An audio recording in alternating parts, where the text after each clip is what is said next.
Kita bersyukur kepada Allah Subhanahu wa taala atas semua limpahan nikmat dan karunia-Nya. Alhamdulillah.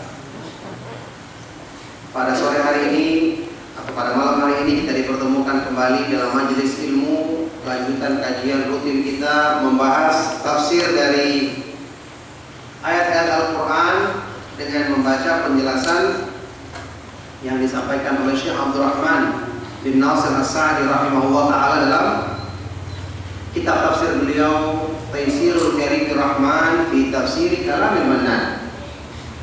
Alhamdulillah, kita masih berada di surah Al-Balad.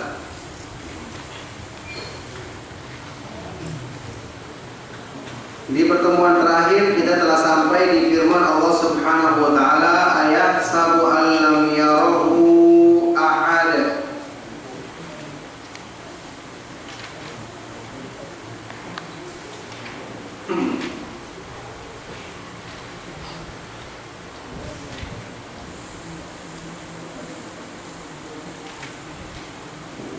Ayat ke-7 ya.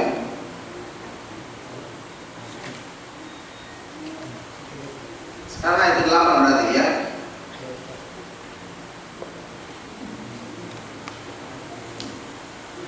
Dari alam naj'al lahu 'ainain. Siapa yang mau baca? Masuk dulu. Alam naj'al A'udzu billahi minasyaitonir rajim. Bismillahirrahmanirrahim.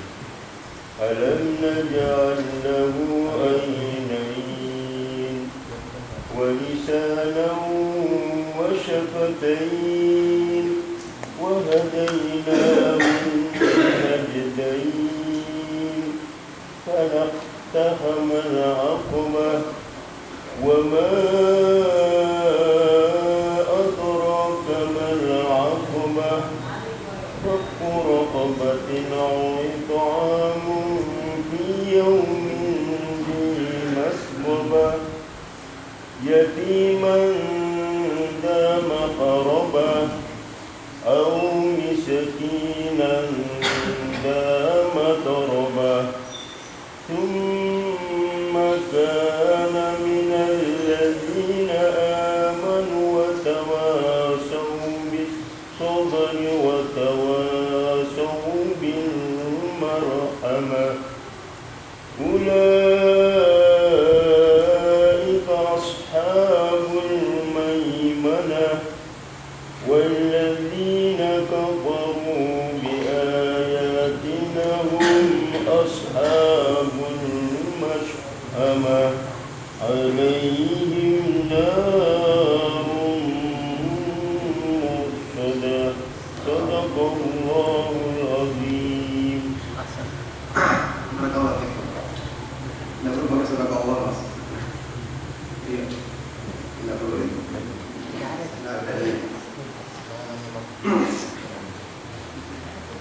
Syekh Muhammad bin Jamil Zainu di Mekah.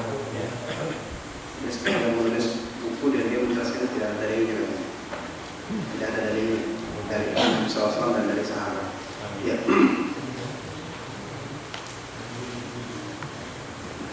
Nah, barakallahu fikum.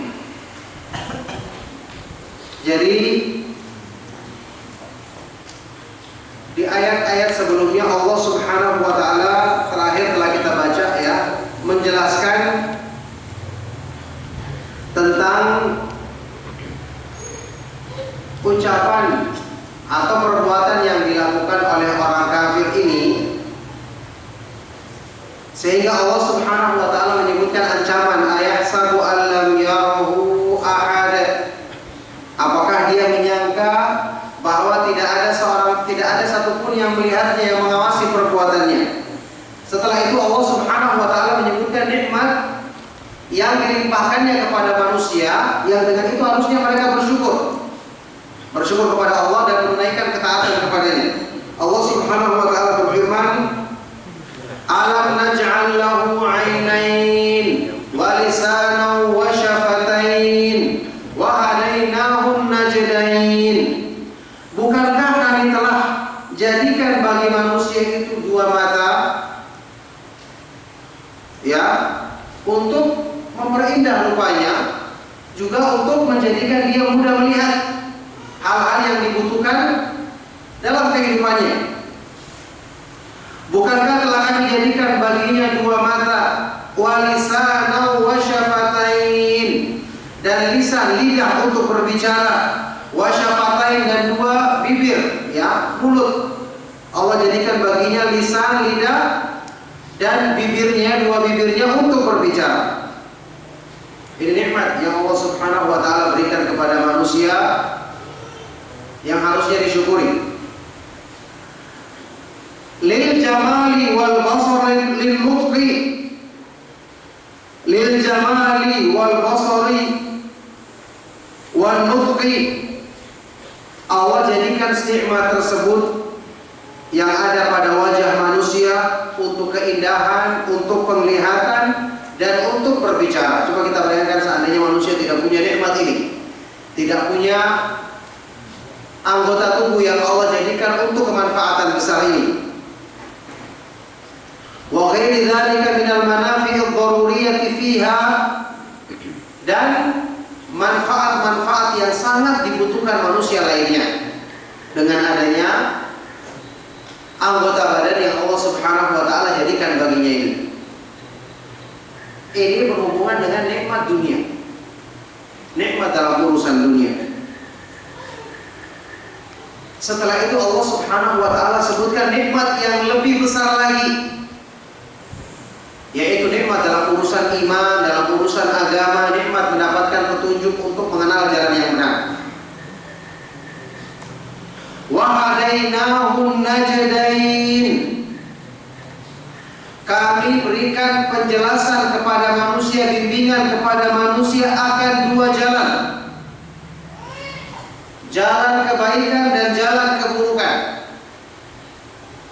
Allah Subhanahu wa taala menurunkan agamanya, menurunkan syariatnya, menurunkan Al-Quran dan wahyu kepada Nabi-Nya sallallahu alaihi wasallam untuk membimbing manusia.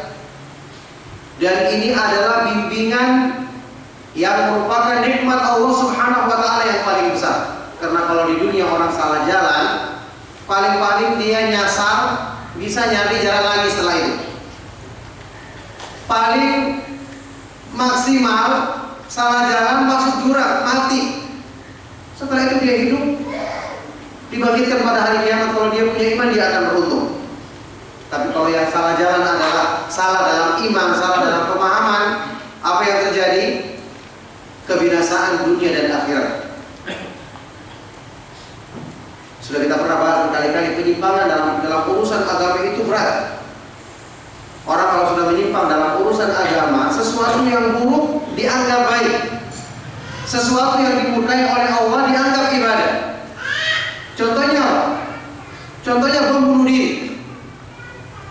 Bunuh diri itu mati konyol, dosa besar.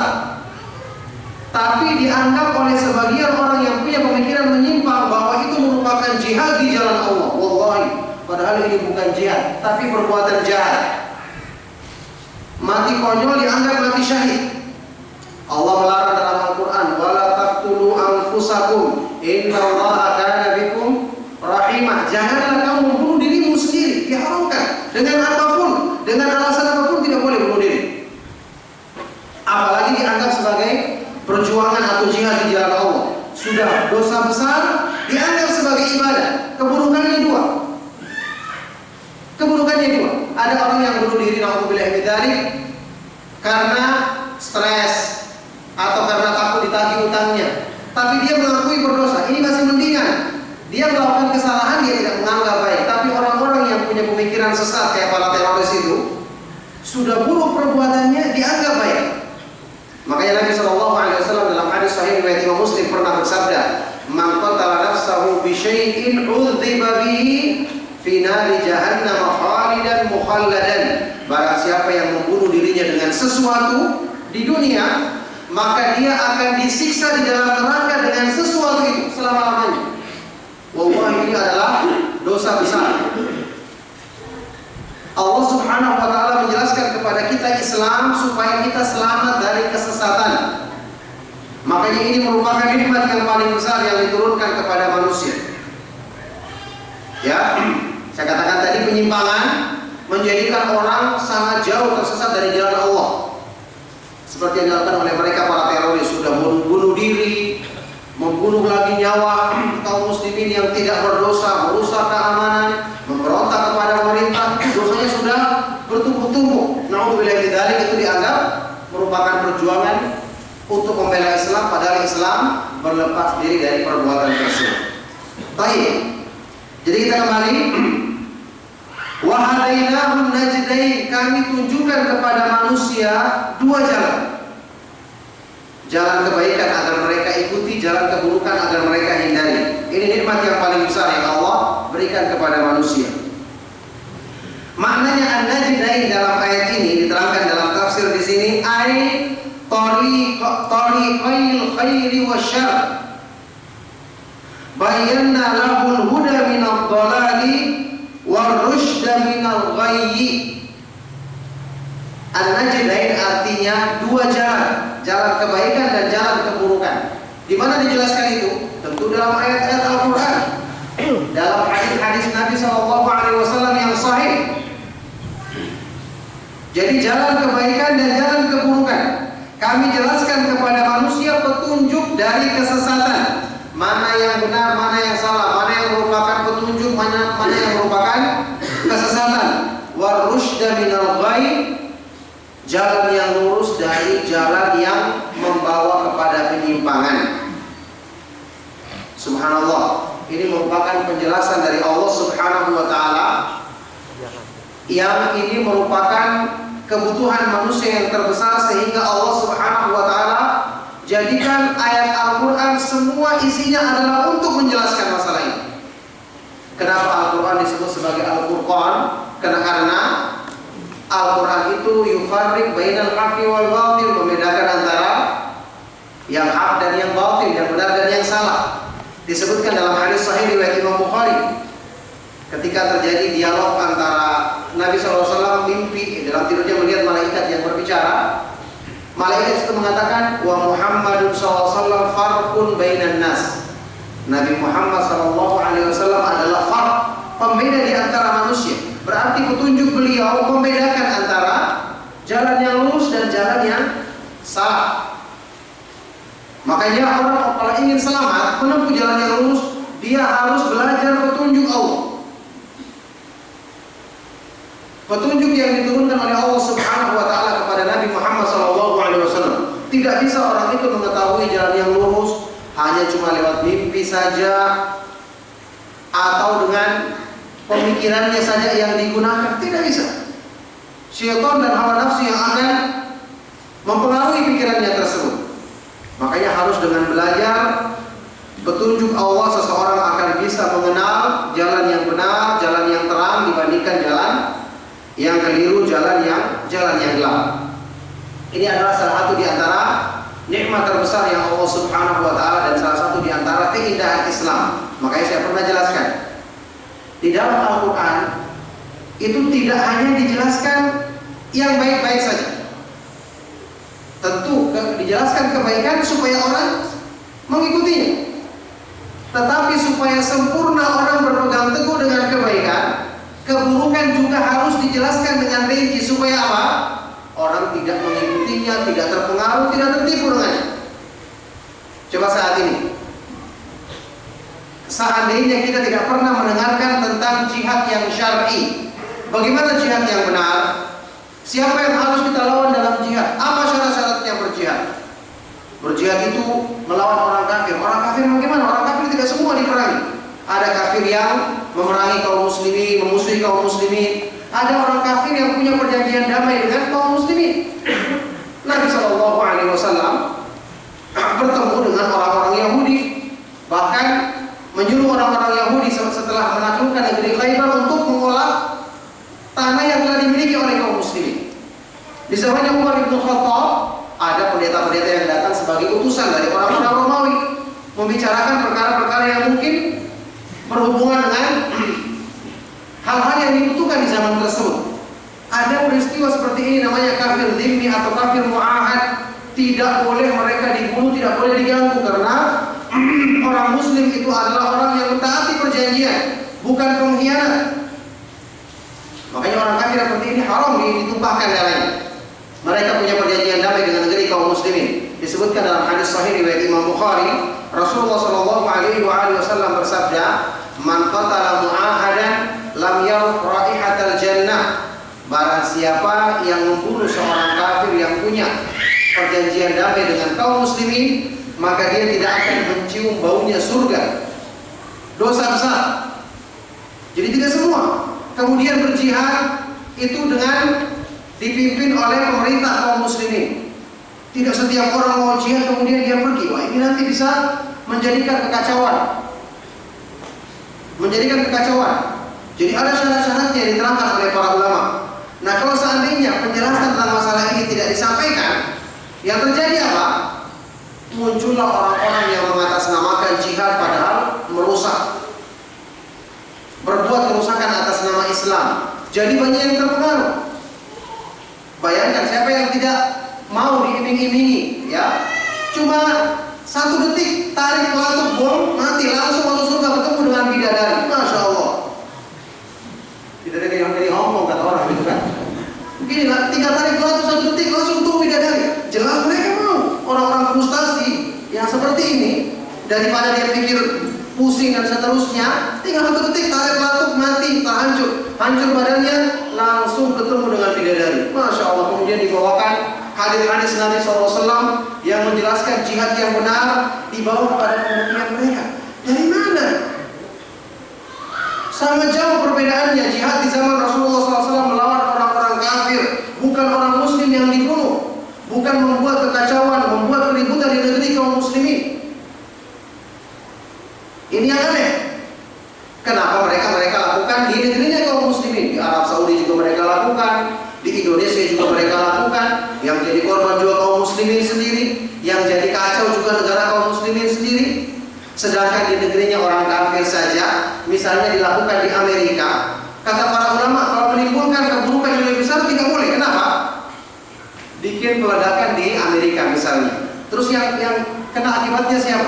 Kaum muslimin. Setelah itu mereka akan diteror, akan diintimidasi, akan dicurigai di mana-mana, memperburuk citranya Islam. Islam tidak meridhoi bentuk kekerasan seperti ini. Itu di negara kafir, apalagi di negeri kaum muslimin sendiri. Maka ini saya katakan ya, orang-orang Khawarij sejak dulu dari sekarang punya satu pemikiran: takfir, mengkafirkan, mudah mengkafirkan. Setiap orang yang tidak sependapat dengan mereka kafir. Setiap orang yang tidak mau mengikuti golongannya kafir, keluar dari Islam. Bukan cuma salah, kafir, keluar dari Islam. Dihalalkan darahnya dan seterusnya. Bahkan mungkin antum pernah dengar pemahaman Khawarij yang ekstrim. Ada di antara mereka yang punya pemahaman seperti ini. Ini kalau antum perhatikan pemahaman yang dibawa oleh orang-orang yang menamakan dirinya N11 yang dulu, itu sampai ada yang punya pemahaman saat ini kewajiban-kewajiban dalam Islam itu belum wajib dilaksanakan karena masih periode Mekah. Tidak sholat, tidak wajib sholat. Kalau mereka sholat itu cuma sekedar supaya menampakkan diri sama dengan kaum muslimin. Aslinya mereka tidak mewajibkan sholat. Tidak puasa, periode Mekah. Di Mekah kan belum ada kewajiban. Setelah Nabi SAW pindah ke Madinah baru ada kewajiban. Jadi sholat pun di akhir-akhir periode Mekah. Kata mereka seperti itu. Ada sebagian ikhwan kita yang cerita, ya, dia pernah ikuti 1 kali pengajiannya. Salah seorang dari pembimbingnya mengatakan, nanti kalau kamu melihat, ini akhwat ya, kalau kamu melihat nanti ada akhwat teman kita yang tidak pakai jilbab, kamu jangan kaget. Itu biasa karena tidak wajib pakai jilbab saat ini. Wallahi, ini pengingkaran terhadap kewajiban yang sudah jelas-jelas dalam Islam. Karena pemikiran sesat, mereka mengatakan semua ini tidak wajib. Karena ini masih tahapan kita saat ini di Mekah, dakwah kita masih sembunyi-sembunyi, tidak wajib. Kemudian mereka mengaku mendirikan negara. Negara mana? Tidak ada, semua adalah kebohongan. Ya, untuk menipu kaum muslimin atas nama Islam, padahal mereka melakukan perbuatan yang merusak Islam. Ini saya katakan tadi, kalau tidak ada penjelasan dari para ulama yang menjelaskan masalah jihad, dari para ulama Ahlus Sunnah yang menjelaskan masalah jihad, tidak ada penjelasan dalam Al-Quran, dalam hadis Rasulullah SAW, orang-orang akan tersesat, tidak bisa membedakan mana yang sesuai dengan syariat, mana yang menyimpang dari syariat. Nah, makanya saya katakan tadi, petunjuk Allah merupakan sebesar-besar nikmat yang diturunkan kepada manusia. Al-Quran tidak hanya menjelaskan jalan yang baik, tapi juga menjelaskan jalan yang buruk. Allah Subhanahu wa taala berfirman, "Wa kadzalika nufassilul ayati walitastabina sabilul mujrimin." Demikianlah kami merinci ayat-ayat Al-Quran agar jelas jalannya orang-orang yang durhaka, orang-orang yang menyimpang. Kenapa Al-Quran harus menjelaskan keburukan? Supaya orang tidak tertipu. Saat ini, ya, orang-orang yang tidak paham agama akan mudah menerima satu pemahaman kalau diberi label Islam.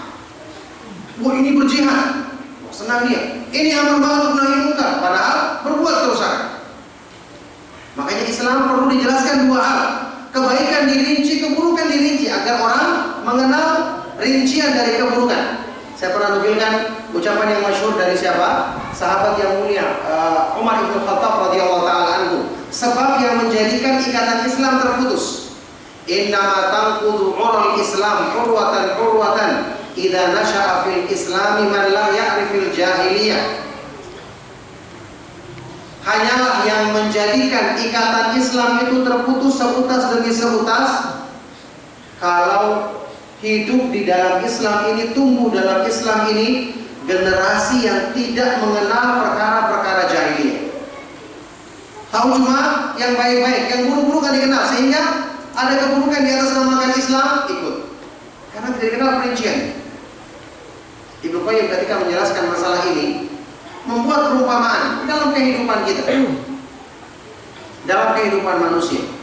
Orang itu baru merasakan nikmatnya satu kesenangan ketika dia mengenal keburukan.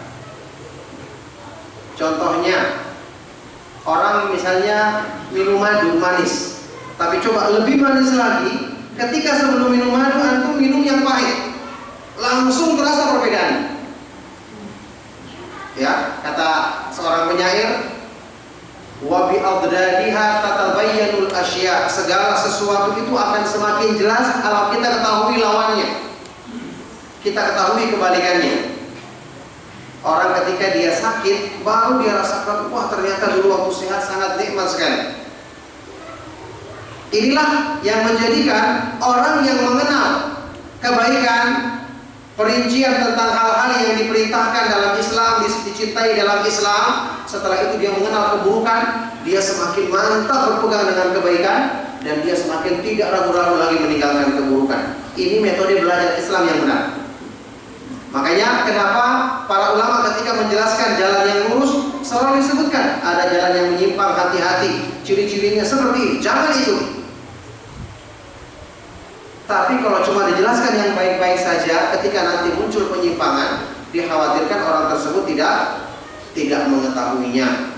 Semoga Allah Subhanahu wa taala meridhai sahabat yang mulia siapa? Hudzaifah bin Yaman radhiyallahu taala anhu ketika mengatakan dalam hadis sahih riwayat Bukhari dan Muslim, kana an-nasu yas'aluna Rasulullah sallallahu alaihi wasallam 'anil khairi wa kuntu as'aluhu 'anil syarri makhafata ayyudrikani. Biasanya manusia itu bertanya kepada Rasulullah SAW tentang kebaikan, tapi aku bertanya kepada Nabi SAW tentang keburukan karena aku khawatir berjumpa dengan keburukan tersebut, aku pun terjerumus dan mengikutinya.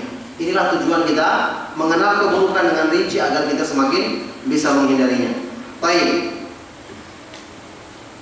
Kata Syekh Abdul Rahman As-Sa'di setelah Allah menjelaskan tentang nikmat ini, nikmat dalam urusan dunia dan urusan agama.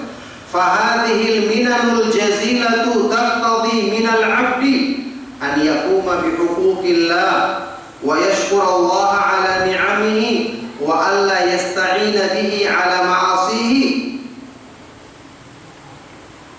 Maka anugerah dan nikmat Allah Subhanahu wa taala yang agung ini sudah dijadikan rupanya indah, dijadikan baginya panca indera yang dibutuhkannya dalam kehidupannya untuk menyelesaikan urusan-urusannya. Diberikan juga hamba ini petunjuk dalam Islam yang demikian indah dan sempurna.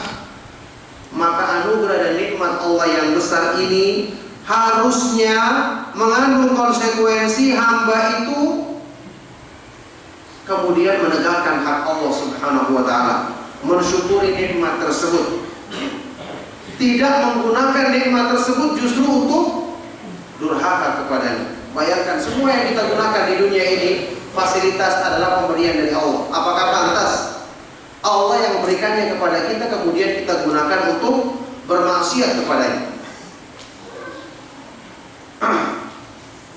Tentu tidak pantas. Makanya Allah Subhanahu wa ta'ala ingatkan akan nikmat ini agar kita mensyukurinya dan menegakkan ibadah sebagai wujud rasa syukur kita kepada Allah. Walakin hadzal insanu lam yaf'al dzalik, tetapi hamba ini tidak mengerjakan hal tersebut. Makanya Allah Subhanahu wa ta'ala berfirman di ayat-ayat selanjutnya, falaqatahamal 'aqabata wa ma adraka mal 'aqabah.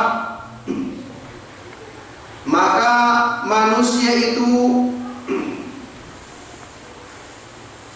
tidak mau menempuh al-aqabah, jalan yang sulit, jalan yang mendaki, penuh rintangan. Ai lam yattahimha wa ya'buru 'alaiha li'annahu muttabi'un li syahawatihi.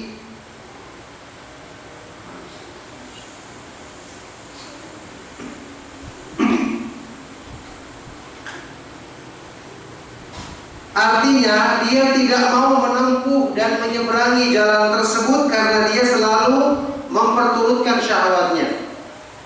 Allah Subhanahu wa ta'ala menjadikan jalan kebaikan itu seolah-olah dilingkupi dengan sesuatu yang sulit. Kita harus menundukkan hawa nafsu, kita harus mengikuti perintah Allah, kita harus melaksanakan sholat 5 waktu pada waktunya, kita harus melawan keinginan syahwat kita yang buruk. Itu cuma awal-awalnya. Seperti yang kita bahas kemarin dalam proses merubah jiwa manusia dari an-nafs al-ammaratu bisu, jiwa yang selalu memerintahkan pada keburukan, menjadi jiwa yang mutmainnah. Ini sudah pernah kita bahas. Awal-awalnya Allah jadikan jalan kebaikan itu huffat bil makarim. Huffatil jannatu bil makarim wa huffatin naru bisyahwat, kata Nabi SAW dalam hadis sahih riwayat Bukhari dan Muslim. Surga itu dilingkupi dengan hal-hal yang dibenci, yakni berat, dianggap berat oleh nafsu manusia. Sedangkan neraka dilingkupi dengan syahwat. Tujuannya untuk apa? Allah Subhanahu wa ta'ala tidak menghendaki mempersulit manusia, tapi Allah ingin mengkhususkan hamba-hamba yang diistimewakan. Dengan apa dikhususkan? Mereka mau berkorban menundukkan hawa nafsu untuk meraih kemuliaan di sisi Allah. Kalau tidak ada cobaan, semua orang akan ikut. Tidak akan dibedakan lagi mana orang-orang munafik dan mana orang-orang yang beriman, mana orang-orang yang jujur dan mana orang-orang yang dusta. Tidak ada lagi keistimewaan orang-orang yang dipilih oleh Allah Subhanahu wa ta'ala dengan taufiknya. Dzalika fadlullahi yu'tihi man yasha. Itu adalah karunia yang Allah berikan kepada siapa yang dipilihnya, siapa yang dikehendakinya. Untuk tujuan pemilihan inilah Allah Subhanahu wa ta'ala jadikan manusia itu kalau ingin dapatkan kesenangan, bersabar sedikit untuk melewati hal-hal yang dibenci oleh hawa nafsu, ditundukkan hawa nafsunya agar dapatkan kenikmatan surga.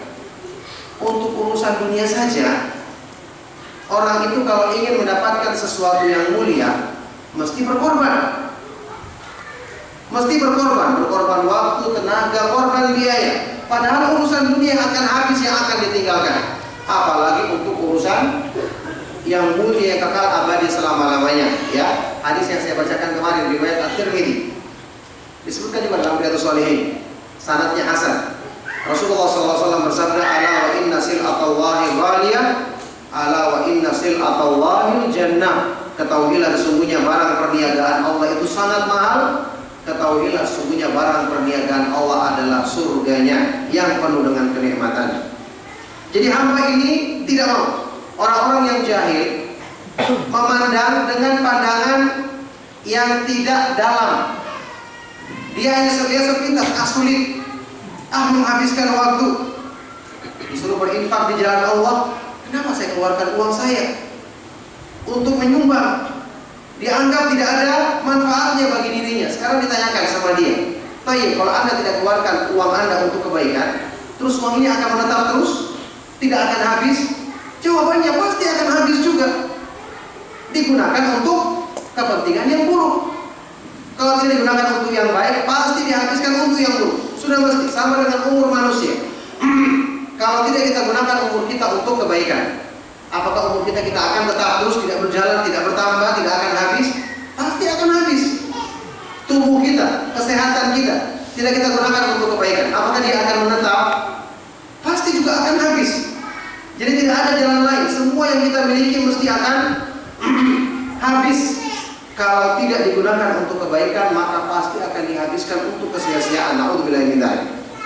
Makanya manusia yang tidak punya pikiran panjang, ya, orang-orang yang bodoh berpikir, buat apa saya keluarkan untuk kebaikan? Baik, berarti pasti juga akan habis untuk keburukan. Inilah pertimbangannya orang-orang yang beriman seperti itu. Makanya dengan ini Allah Subhanahu wa taala mengingatkan bahwa kalau kita menempuh jalan menundukkan hawa nafsu itu cuma sebentar. Setelah itu kita akan sampai kepada kenikmatan yang Allah Subhanahu wa taala berikan kepada hamba-hamba yang dipilihnya dalam dunia apalagi di akhirat nanti. Baik, apa itu yang dimaksud dengan jalan yang terjal, jalan yang mendaki penuh rintangan? Al-Aqabah. Wa ma adraka mal aqabah. Apakah kamu mengetahui apa itu Al-Aqabah? Jalan yang penuh rintangan tadi. Tsumma fassara hadhihi al-aqabah biqoulihi. Allah menafsirkan sendiri maksudnya ini dengan firman-Nya di ayat berikutnya. Fakku raqabah au it'amu fi yaumin dhi masghaba. Jalan yang penuh rintangan itu, ya, berhubungan dengan nafsu manusia. Nafsu itu tidak mau berkorban, tapi maunya dipuaskan keinginannya juga dengan menghabiskan biaya. Makanya dianggap berat karena hubungannya dengan nafsu. Apa itu? Jalan yang berat yang kalau kita lakukan berarti ditundukkan hawa nafsu kita. Fakku raqabah, memerdekakan budak. Ini hal yang disyariatkan dalam Islam, kebaikan, menolong orang lain berbuat baik. Memerdekakan di sini bisa dengan melepaskannya dari perbudakan, ditebus, atau membantu dia ketika melakukan mukatabah.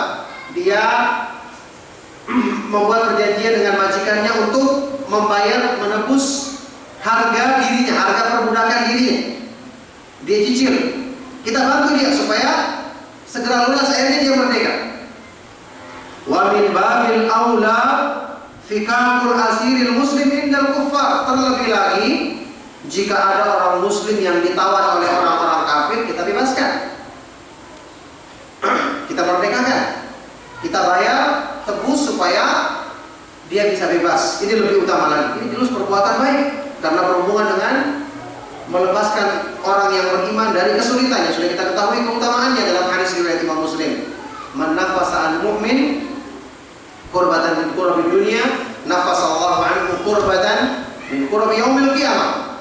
Rasulullah SAW bersabda, barang siapa yang meringankan beban seorang mukmin dari satu beban urusan dunia, maka Allah akan meringankan baginya satu beban dari kesulitan-kesulitan pada hari kiamat. Masya Allah, ini keutamaannya sangat besar.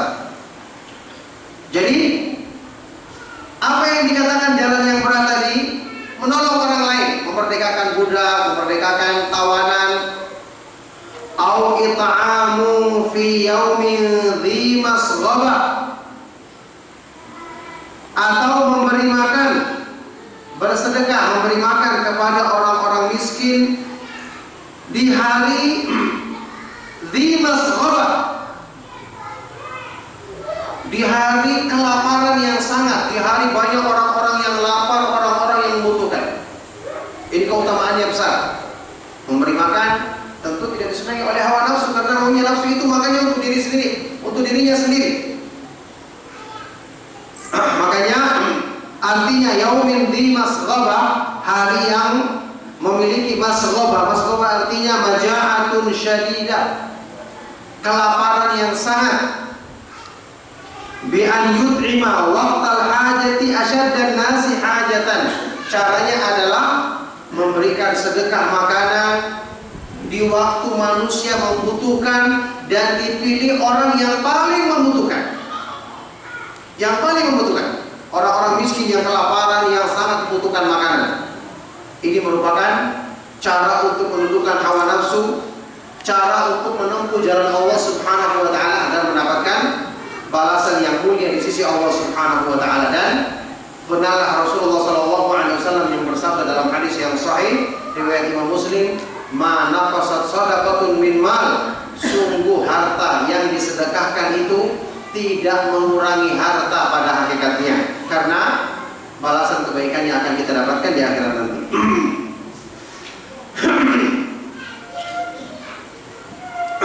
Tayyib. Aw it'amun fi yaumin dzi masghaba yatiman dza maqrabah. Memberi makan kepada siapa? Kepada orang yatim yang punya hubungan kerabat. Tentu ini diutamakan.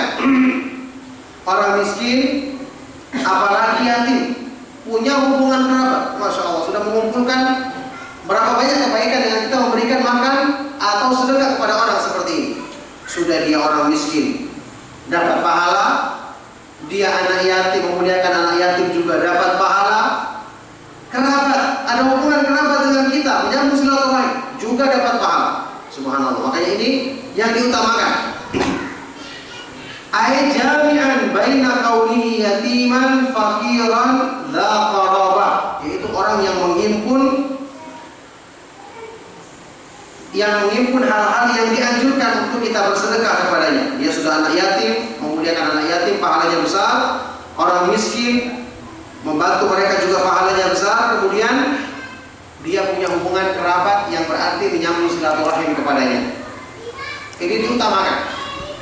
Makanya orang yang belajar agama, dia paham ketika dia bersedekah, dia memikirkan sedekah kepada orang-orang yang paling besar keutamaannya dulu.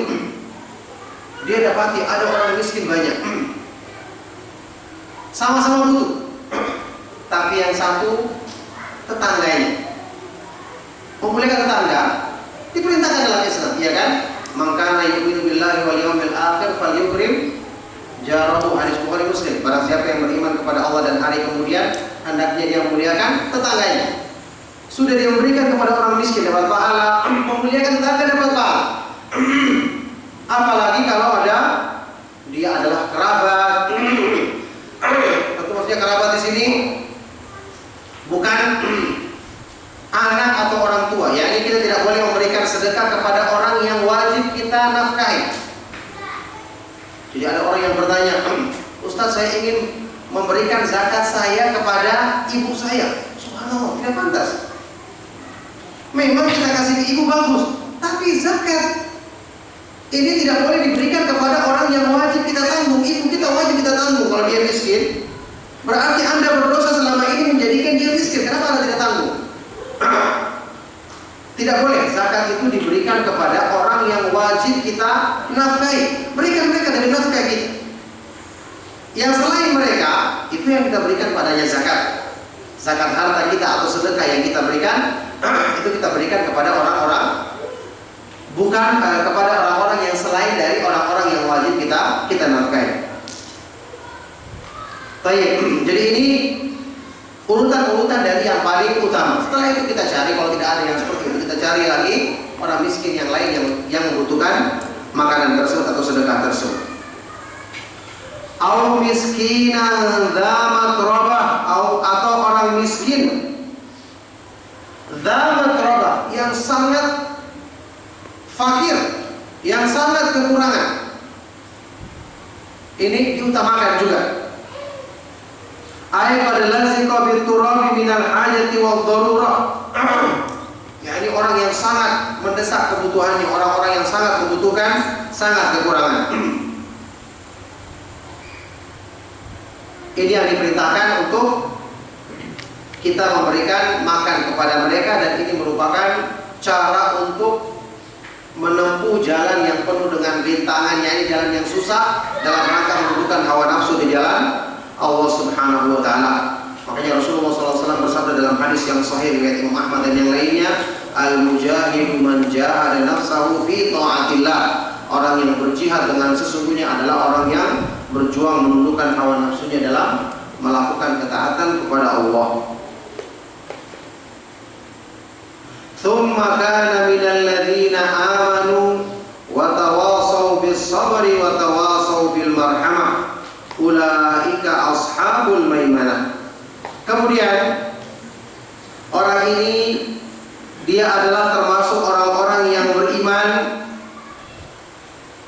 kepada Allah, beriman yang bersumber dari dalam hati, beriman kepada Allah, beriman kepada malaikat, beriman kepada kitab-kitab, melaksanakan rukun iman semua, ya. Beriman dan beramal soleh. Jadi beriman dengan hatinya dan beramal soleh dengan anggota badannya, melaksanakan apa yang diperintahkan dan dianjurkan dalam Islam. Wa tawasaw bis sabri, dan saling mewasiati untuk bersabar. Orang yang menempuh jalan kebaikan itu butuh bersabar. Dia melaksanakan perintah Allah butuh sabar. Meninggalkan yang dilarang oleh Allah butuh sabar. Menghadapi takdir-takdir ketentuan Allah yang tidak menyenangkan baginya, dia butuh bersabar untuk tetap bersangka baik kepada Allah, berpengharapan baik kepada Allah. Makanya sabar itu ada 3 kan? Sabar dalam melaksanakan ketaatan, sabar dalam meninggalkan maksiat, sabar dalam menghadapi ketentuan Allah yang merupakan musibah bagi manusia. Hal-hal yang tidak disenangi oleh manusia. Jadi bi an yahuddu ba'dhum 'ala al-inqiyad lidzalik, dengan cara bersabar, saling menasihati untuk berpegang teguh dengan perintah Allah, melakukannya dengan lapang dada, dengan hati yang gembira, bersabar dalam melaksanakan perintah Allah Subhanahu wa taala. Wa tawasaw bil marhamah, dan saling menasihati dengan kasih sayang, menyayangi sesama makhluk. Dan bentuk kasih sayang yang terbesar adalah ketika kita mengusahakan sampainya petunjuk Allah kepada mereka. Makanya dakwah itu merupakan wujud kasih sayang yang terbesar yang kita curahkan kepada manusia. Dengan dakwah kita mengajak mereka untuk mengikuti agama yang benar, selamat dari kesalahan. Dengan dakwah, ketika tersebar kebaikan, azab dari Allah Subhanahu wa taala akan berkurang. Bencana akan Allah Subhanahu wa taala kurangi di muka bumi. Karena bencana terjadi karena perbuatan maksiat manusia. Wa ma asabakum min musibatin fabima kasabat aydikum. Musibah apa saja yang menimpa kamu karena perbuatan dosa yang kalian lakukan. Jadi menyebarkan rahmat Allah artinya saling mewasiati untuk mengajak manusia di jalan kebaikan. Ya, memberikan kepada orang yang haji, yang punya kebutuhan, bersedekah di jalan Allah, mengajarkan ilmu kepada orang-orang yang jahil, yang belum paham. Kemudian berusaha memenuhi kebutuhan kaum muslimin dari hal-hal yang mereka butuhkan, membantu mereka dalam hal-hal kemaslahatan dunia, apalagi agama, kebaikan-kebaikan dunia atau agama, mencintai kebaikan bagi mereka sebagaimana kita mencintai kebaikan untuk diri sendiri. Ini semua makna rahmat yang dimaksud dalam ayat ini. Membenci untuk mereka apa yang kita benci untuk diri kita sendiri. Makanya diterangkan mereka-mereka yang melakukan hal ini, memiliki sifat ini, mereka lah yang mendapatkan taufik dari Allah untuk bersabar menempuh jalan tersebut. Ulaika ashabul maimanah. Mereka lah orang-orang yang disebut sebagai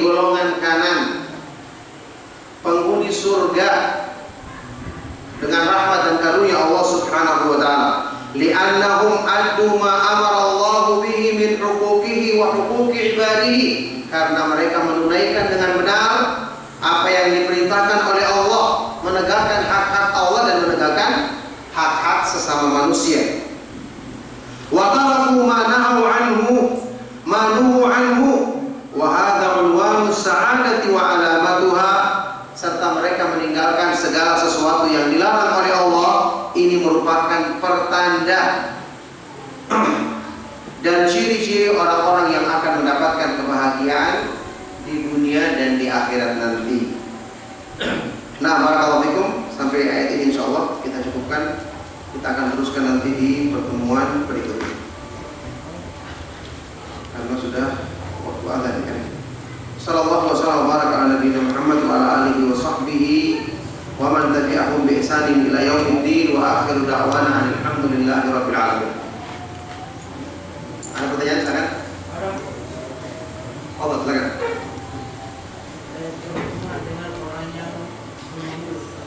Orang yang kekal selama-lamanya di neraka.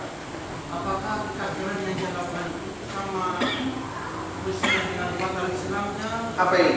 Orang yang membunuh dirinya. Iya. Siksa di neraka di dalam ayat. Iya, kata-kata khalid mukhallad dan kata para ulama itu tidak kekal artinya, tapi dia lama di dalam neraka. Sama dengan ketika Al-Quran di dalam Al-Quran dijelaskan tentang dosanya orang yang man qatala mu'minan muta'ammidan wa may yaqtul mu'minan muta'ammidan, barang siapa yang membunuh orang mukmin dengan sengaja, itu disebutkan dalam Al-Quran kan khalidan fiha, dia kekal dalam neraka. Kata para ulama bukan kekal seperti orang kafir, tapi al-muqtul tawil, dia di dalam neraka itu lama. Ancamannya seperti itu, diterangkan dalam tafsir Ibnu Katsir, itu maknanya. Karena perbuatan yang tidak menjadikan orang itu kafir tidak bisa dikatakan dia kekal dalam neraka selama-lamanya. Cuma ini ancaman keras. Ancaman keras karena perbuatan membunuh, menghilangkan nyawa itu bisa mempersempit agama seseorang. Beda dengan perbuatan dosa yang lain. Perbuatan yang berhubungan dengan menumpahkan darah itu menjadikan agama seorang sempit, lama-lama kan dia keluar dari agamanya. Makanya perbuatan ini bisa menyeret kepada kekufuran. Disebutkan dalam hadis sahih riwayat Imam Bukhari, Rasulullah SAW bersabda, la yazalul mu'minu fi fushatin min dinihi ma lam yusib daman haraman. Senantiasa seorang mukmin itu berada dalam kelapangan agamanya selama dia tidak menumpahkan darah yang haram. Makanya berhubungan dengan darah ini tidak main-main, karena ini bisa menjadikan agama seorang sempit, akhirnya dia naudzubillah min dzalik keluar dari agamanya. Nah, Sambungnya tadi. sebentar. Kalau orang masuk surga itu juga adalah berumahnya kan. Apa kalau kita berjalan surga itu ada di sebelah kanan? Apa? Kalau kita berjalan surga di sebelah kanan, Ya, apakah seperti kanan itu lambang kebaikan. Makanya Nabi SAW disebutkan dalam hadis sahih riwayat Abu Daud, kana yadu Rasulullah SAW li tuhurihi, ya, tangannya Rasulullah SAW sebelah kanan itu untuk berwudunya, untuk yang baik-baik. Wa kanat yaduhu yusra li khalaihi wa ma kana fihi min adha, dan tangannya yang kiri untuk di WC dan hal-hal yang mengandung kotoran. Jadi kalau disebut ashabul yamin, maksudnya golongan kanan golongan yang baik. Nanti ashabul shimal, golongan kiri golongan yang buruk, karena kanan itu adalah lambang kebaikan. Nah, maksudnya begitu.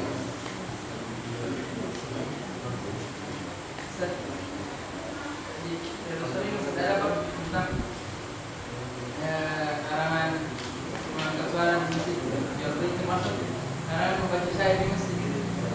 Coba kalau kita membaca syair dalam rangka menghibur. Yang mengatakan Rasulullah SAW siapa? Maksudnya kalau mengeraskan suara, tapi membaca syair diperbolehkan, karena seperti siapa sebagian sahabat itu membaca syair kepada Nabi SAW di depannya Nabi SAW, selama tidak berlebihan. Jadi kalau syair-syair itu untuk kebaikan, untuk mengajak kepada kebaikan, selama tidak berlebihan, itu diperbolehkan dalam Islam. Nah, yang dilarang itu mengangkat suara, meninggikan suara. Dulu orang-orang Arab kan kalau membacakan syair yang diletakkan di Ka'bah itu dengan suara yang ditinggikan agar orang lain dengar. Kalau dalam masjid tidak perlu kita terlalu meninggikan suara, kecuali untuk hal-hal yang diperlukan kayak azan, mesti dengan suara suara yang keras dan karena untuk memanggil orang sholat. Nah, barakallahu fiik.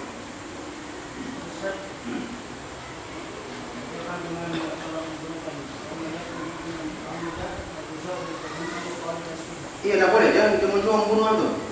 Iya, terus. Allah mengatakan kori dari pihak karena lalu sementara kita mengatakan dia tidak kekal dan merasa memintai. Maka ini bukan sebagai pengambil. Takwil itu kalau dalilnya boleh, Mas Ustaz. Takwil itu kalau ada dalilnya boleh, karena antum harus artikan seperti itu supaya tidak bertentangan dengan ayat-ayat yang lain. Ya, innallaha la yaghfiru an yushraka bihi wa yaghfiru ma duna dzalika liman yasha. Jadi semua itu diampuni selain dari perbuatan syirik. Jadi ketika ada hal yang kelihatannya bertentangan, kita harus membawa kepada pengertian yang benar. Kalau tidak, itu akan mengkafirkan. Jadi pemahaman Khawarij. Jadi begitu caranya. Jadi ketika ditakwil dengan dalil itu namanya bukan takwil yang batil. Maka takwil ada dua, kan? Ada takwil yang sahih, ada takwil yang batil. Takwil yang batil yang tidak ada dalilnya. Takwil yang sahih adalah yang ada dalilnya. Ketika Nabi SAW mendoakan Ibnu Abbas, Allahumma faqihhu fid din wa 'allimhu ta'wil. Ya Allah, jadikanlah dia faham dalam agama dan ajarkanlah padanya ta'wil. Kira-kira ta'wil yang mana? Ta'wil yang benar, ta'wil yang sahih. Nah, bisa diartikan tafsir atau mengartikan sesuatu kepada kalimat yang lain karena ada dalilnya. Baik, misalnya kita katakan salat. Apa artinya salat? Orang mengatakan salat itu adalah gerakan yang dimulai dengan takbiratul ihram, ada rukunya, ada sujudnya, diakhiri dengan salam. Anda bila katakan takwil berarti itu. Kata takwil yang sahih. Karena salat asalnya dalam bahasa Arab adalah doa. Kalau orang mengartikan salat cuma berdoa saja salah. Karena dalam salat bukan cuma doa, ada takbiratul ihram, ada rukunya, ada sujudnya, ada bacaan Al-Qur'annya, ada doanya juga, ada zikirnya. Ini takwil yang benar karena ada dalilnya. Nah, gitu. Cukup? Ya.